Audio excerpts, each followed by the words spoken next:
Hi friends. ఇంట్లో పని complete అయ్యాక రిలాక్స్గా మీలో ఎంతమంది టీ తాగుతారు? నేనైతే తాగుతాను. కాకపోతే నాకు అప్పుడప్పుడు మాత్రమే ఛాన్స్ దొరుకుతుంది. ఈరోజు ఆ ఛాన్స్ దొరికింది. అందుకే రిలాక్స్గా టీ పెట్టుకొని తాగుతున్నాను. అది కూడా తాగడం అంటే ఒక కప్పు కాదు, 2-3 కప్పులు కూడా తాగేస్తాను ఆ రోజు. అంత బాగా ఇష్టం నాకు టీ అంటే. కాకపోతే అప్పుడప్పుడు తాగుతాను. ఈరోజు మా చిన్నోడు అల్లరి కాస్త తక్కువ చేశాడు.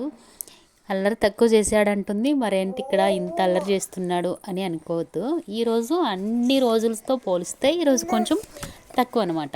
అందుకని అలాగైతే చెప్పాను. మా చిన్నోడు కొంచెం హైపర్ యాక్టివ్, ఏడిహెచ్డి ప్రాబ్లం అంటారు కదా, అలాగా అనమాట. దానికి కావాల్సిన కేర్ అంతా తీసుకుంటున్నాను. బెటర్మెంట్ అనిపిస్తుంది. కాకపోతే ఇంకాస్త బెటర్గా ఉంటే అప్పుడు మనకు ఇంకా హ్యాపీ అనిపిస్తుంది. కొన్ని చిన్న చిన్న పదాలు అయితే మాట్లాడుతున్నాడు. స్పీచ్ డిలే కూడా చాలా ఎక్కువగానే ఉంది. ఈ మధ్య చాలా పర్లేదు, 100కి ఒక 50% వరకు మాట్లాడేస్తున్నాడు నా ఫీలింగ్.